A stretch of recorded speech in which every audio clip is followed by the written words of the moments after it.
meter en algo que sí genera mucha preocupación, que es la situación epidemiológica, ¿no? El dengue, que el año pasado nos tuvo a mal traer con un brote, la verdad, inmenso, que ha generado muchísimos problemas en la salud pública, que ha generado también algunas pérdidas irreparables, por supuesto, y que este año, un poquito más leve, entiendo yo, pero lo vamos a hablar con la persona que mejor sabe del tema, también está generando preocupación, ¿sí? Porque está del otro lado la directora de epidemiología de la provincia de Tucumán, es Romina Cueso su nombre, y la tenemos ya en comunicación con nosotros. Le damos la bienvenida a la Tucumana de Verano. Nos encontramos con Conti Venturelli, León Torrente y Gabriel Sanzano en el estudio. ¿Qué tal? ¿Cómo le va? Le damos la bienvenida. Buen día, ¿cómo están ustedes? Buen día, Buen día. buen día. Bueno, con esto un poco que introducía, ¿no? Con la preocupación de que los casos de dengue siguen aumentando día a día. Entiendo que todavía no en los números del año pasado, pero no por eso es menos preocupante. Exacto, todavía estamos, digamos, con un incremento, un ascenso en el número de casos, que es lo que vamos pudiendo documentar semana a semana. El año pasado tuvimos una gran epidemia, de hecho ha sido la mayor que tuvimos registrada acá en la provincia, y tuvimos semanas con interrupción de la transmisión. Lo que vemos, digamos, es ahora como que más precozmente empezaron a aumentar los casos con respecto al año pasado. Esa es una situación que se ha visto en todo el país, en realidad. Hay algunas provincias que nunca interrumpieron la circulación, que han cursado regiones enteras, digamos, un gran impacto de la epidemia, y eso, digamos, genera una gran presión epidemiológica y que, bueno, que nos pone siempre en este riesgo de reintroducción. Bien. En este momento, si bien la incidencia no es tan elevada como del año pasado, todavía vemos una curva en crecimiento y es posible que en las próximas semanas todavía no empecemos a notar un descenso de los casos. Incluso, si mal no recuerdo, el año pasado el pico se dio en abril, incluso seguíamos teniendo una altísima cantidad de casos en mayo, o sea que todavía la temporada no ha terminado, ¿no? La temporada, digamos, del que puede llegar el pico todavía. Exacto, el año pasado, en la semana 13, o sea, muy cerca de la Semana Santa, tuvimos el registro del mayor número de casos y luego lentamente empezó a bajar, pero se sostuvo durante todo el invierno, digamos, ¿sí? Entonces, en ese sentido, y esto también tiene mucho que ver la situación climática que tenemos, que favorece, digamos, la existencia, la proliferación de vectores. Es importante todavía estar alertas y mantener todo lo que sean medidas de prevención. Directora, y en cuanto a la gravedad de los casos de dengue, ¿son más graves o cómo se está viendo la situación en este momento? Lo que nosotros hemos notado en el transcurso, digamos, de esta temporada es una menor proporción de personas que requieren internación. Eso expresa de alguna manera, digamos, la severidad, ¿sí? De todas maneras, digamos, lo que nosotros notamos el año pasado es una presentación bastante más marcada de los síntomas y muchas personas que necesitaron ser asistidas en servicios que requirieron internación y que usaron formas más severas, ¿sí? Eso puede tener que ver de alguna manera con el serotipo circulante. El año pasado tuvimos introducción del serotipo DEN2, que sabemos que es uno de los en los que se describe mayor severidad, mayor proporción de formas severas. En este momento tenemos cocirculación de dos serotipos, pero el que predomina es DEN1, que bueno, que está descrito que puede tener formas menos graves, digamos, y con respecto al menor número de casos de DEN2, que era el predominante el año pasado, ¿sí? De todas maneras, digamos, independientemente de estas cuestiones, sabemos que cualquier persona puede estar expuesta, independientemente del serotipo, a cursar formas severas de la enfermedad, y por eso es importante, consultar ante la presencia de síntomas, tener presentes cuáles son los signos de alerta de la enfermedad para hacer una consulta oportuna. Recuerdo, bueno, históricamente el dengue fue una enfermedad que aparece y desaparece, ¿no? En Tucumán. Sí. Y también en un momento creo que con usted el año pasado hablábamos de que era, bueno, también iban registrando como que cada vez aparecía cada menos tiempo, ¿no? Que los brotes y las epidemias se daban cada menos años. Y este año que prácticamente no ha desaparecido, ¿podemos empezar a pensar que nos volvamos zona endémica, que Tucumán va a convertirse finalmente en un lugar que va a convivir con el dengue siempre, que todas las temporadas vamos a tener, bueno, por supuesto, picos? Puede suceder eso como ya pasa en otras provincias, en otros lugares del mundo también, por supuesto. Sí, de hecho, digamos, nosotros veníamos registrando epidemias con cierta periodicidad, año 2009, 2016, 2020, con plazos de periodos, digamos, de interbrote en el que no teníamos mayores novedades. Ahora prácticamente, bueno, sí se ha notado una interrupción. Hemos tenido varias semanas, entre la semana 36 del 2023 y la semana 51 de las últimas semanas del año, no hemos tenido casos. Y a pesar de que se había sostenido la investigación de personas con fiebre, ¿no? Porque no se descarta que pudieran aparecer nuevos casos. Pero tenemos un periodo de interrupción de la circulación. Sin embargo, este breve periodo, digamos, ya nos acerca a un escenario más endémico, que necesitamos poder documentar, ver cómo sigue esto en adelante, cómo son las siguientes temporadas. Pero como vos decís, hay algunas regiones, como provincias de la región del NEA, que no interrumpieron durante todo el tiempo, digamos, desde el 2023 hasta lo que vamos cursando el 2024, la circulación. Y eso, digamos, es posible que sea un escenario al que nosotros, digamos, empecemos a parecernos, ¿sí? De todas maneras, en estas temporadas también ha influido mucho la variabilidad climática, el impacto, digamos, de las altas temperaturas, las lluvias, y eso ha favorecido mucho la proliferación de vectores, ¿sí? Entonces, también hay que ver en adelante cómo todas estas variables juegan para definir el escenario epidemiológico de nuestra provincia. Directora, ¿y tienen un registro de la cantidad de personas que se han vacunado, dado que, bueno, tiene un precio bastante elevado? No sé si esto impacta, ¿no?, en el contagio y demás, porque, bueno, no sé si la cantidad de gente que se ha vacunado, dado, como le digo, el precio. Nosotros no tenemos un registro actual porque se está realizando desde el medio privado, pero sí, digamos, se hacen consultas, digamos, periódicamente para ir teniendo una noción aproximada, pero ese es un número que se va actualizando y que no es un registro del sistema público de salud.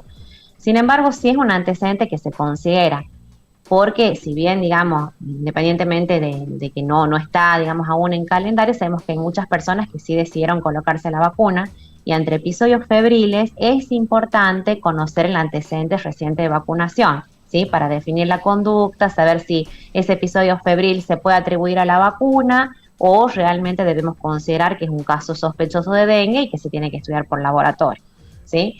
Entonces, en ese sentido, es importante el antecedente, pero, digamos, nosotros se lo considera en el abordaje de cada uno de los casos como una información importante para definir conducta. Ahí hay dos temas que ha tocado el pasar, directora. Uno es, no me queda claro si todavía si los números de gente que se ha vacunado voluntariamente y de manera privada incide de alguna manera en la epidemia, de alguna forma puede hacer que la detenga, o es todavía insignificante el número de gente. En realidad eso, más allá, digamos, del número, no es una vacuna de brote, ¿sí? Esto entendiendo que necesitamos 2 dosis para generar cierta inmunidad que nos va a proteger principalmente contra las formas severas de la enfermedad.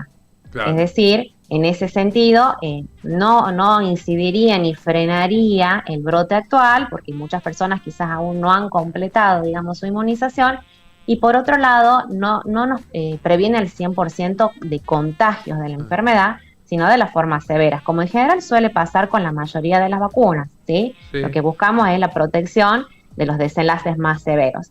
Y en ese sentido, digamos, todavía nos encontramos ante la presencia de población vulnerable. En este momento, como decimos, con la circulación de un serotipo que el año pasado no circuló, si bien, digamos, es el que ocasionó las epidemias de años previos. Y bueno, todavía, digamos, tenemos un grupo de población en riesgo de contraer la enfermedad.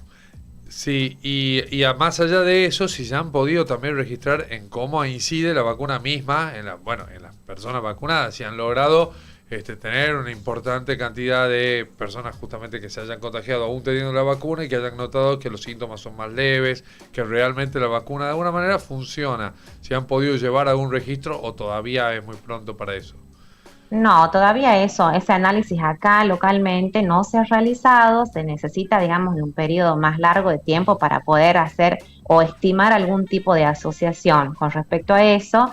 Por otro lado, en otras provincias todavía, en las que ya se implementó como estrategia de salud pública en localidades endémicas, como la provincia de Salta todavía, no ha dispuesto aún de datos en cuanto a la evidencia que ellos van recopilando, que eso va a ser un dato importante también, ¿sí? Pero, digamos, ese tipo de conclusiones uno como que las puede sacar más a largo plazo, ¿sí? No con el registro individual Claro. ni en el monitoreo del curso de la epidemia, sino, digamos, en un análisis posterior, que sí, por supuesto, va a ser interesante hacer.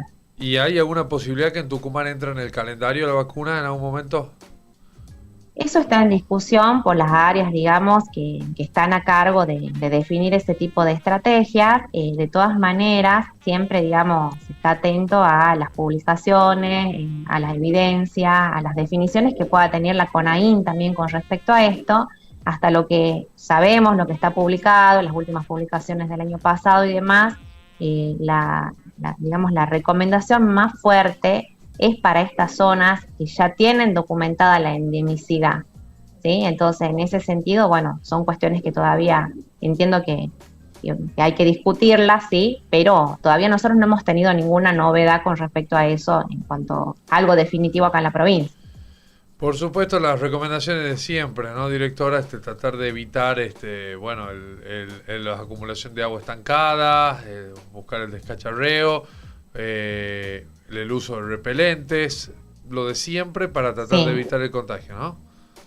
Sí, y en ese sentido, y más allá de no restarle importancia a las discusiones sobre la vacuna, hay que tener en cuenta que la vacuna genera un cierto porcentaje de protección, principalmente está descrito para los serotipos DEN 1 y DEN 2, no tanto, digamos, con respecto a los serotipos DEN 3 y DEN 4, y por otro lado, solamente va a generar cierta protección para dengue, que es solamente una de las enfermedades transmitidas por Aedes aegypti, ¿sí? Sí. En la región, en algunas provincias, en el NEA, en el centro, tenemos una circulación importante de chicos.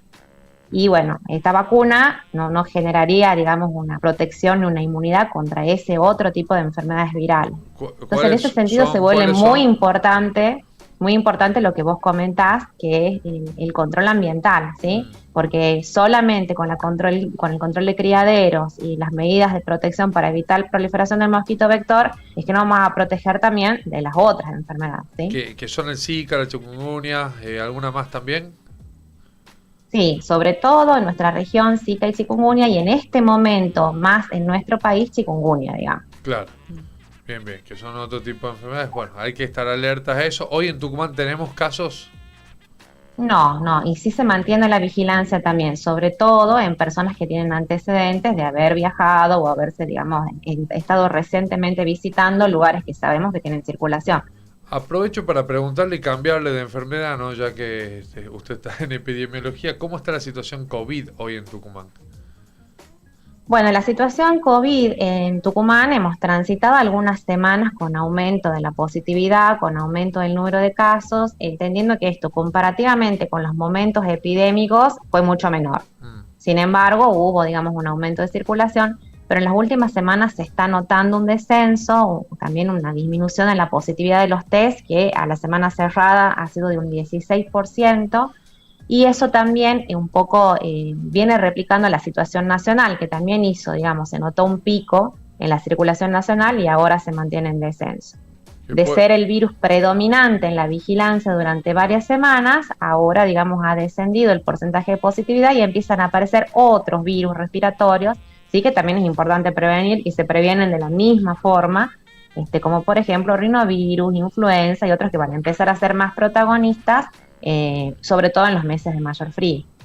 Bien. Y esto puede haber tenido, este aumento de casos también puede haber estado relacionado a la circulación en el país de turismo por la temporada estival o no tiene un registro del porqué del aumento de los casos, digo. Sí, o sea, hay muchos factores que pueden incidir en esto, ¿sí? Puede ser esto, puede ser en relación a las fiestas, al intercambio de viajeros, situaciones que por ahí, digamos, desde lo social pueden incidir.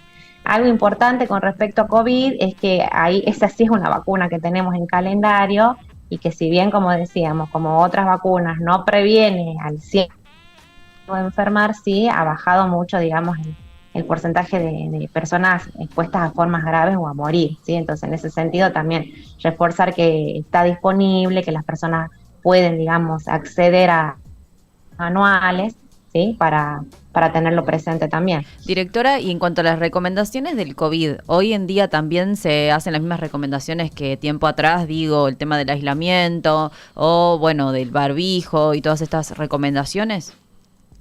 Sí, digamos, en realidad lo que se ha ido acotando son algunas acciones, como por ejemplo, en este momento no indicamos el aislamiento de los contactos estrechos. ¿Se acuerdan que antes, Sí. digamos, si yo tenía el antecedente de haber tenido contacto con una persona con COVID, se me indicaba también el aislamiento? Ahora no, solamente les decimos a esas personas que tienen que guardar algunas recomendaciones en cuanto al monitoreo de síntomas, es decir, si empiezan con síntomas, hacer una consulta. Y a las personas que sí están contagiadas, se les dice que deben guardar reposo y que deben evitar el contacto, digamos, para evitar el contagio de otras personas, principalmente durante el periodo que duran los síntomas, ¿sí? En el que duran los síntomas. Acá en la provincia, digamos, desde el monitoreo que se sigue haciendo desde los medios virtuales del Sistema Público de Salud, se indica un periodo de 5 días desde la fecha de inicio de síntomas como para, digamos, de alguna manera poner un punto de corte, ¿sí? Pero lo más importante es tratar de evitar contactos, evitar todo lo que son actividades sociales o laborales durante el periodo agudo de la enfermedad, que es cuando persisten los síntomas. Bien, bueno, ha quedado clarito. Para cerrar, le consulto si es esperable que haya un nuevo aumento del caso de COVID en las próximas semanas o meses. COVID ya viene teniendo un cierto comportamiento como aleatorio, en realidad, y un poco más sumado a la dinámica de otros virus que circulan durante todo el año, ¿sí? Entonces, si bien tenemos que ver, digamos, cómo se comporta durante el año, no llega a tener el mismo impacto epidémico que ya tuvimos. Y sí, estamos muy alertas a la circulación de otros virus, como por ejemplo influenza, ¿sí? Que también recordemos que es una enfermedad que también es inmunoprevenible, que tiene una población objetivo, principalmente referida a las personas que tienen riesgo, ¿sí? Que pueden acceder a la vacunación. Pero bueno, esto, como decíamos, se hace un monitoreo semanal de la circulación de los diferentes virus a partir de estrategias de vigilancia de personas que acceden a este tipo de pruebas en las unidades centinelas, en las unidades de monitoreo ambulatorio que siguen funcionando en la provincia. Bueno, le agradecemos mucho esta conversación, directora. Estaremos seguramente en contacto más adelante. Gracias por su tiempo. Muchas gracias a usted. Que tengan buen día. Bueno, ahí estaba la directora de epidemiología de la provincia de Tucumán, Romina Cueso. Ella nos estaba contando cuál es la situación epidemiológica, tanto del dengue como del COVID, como de otros virus.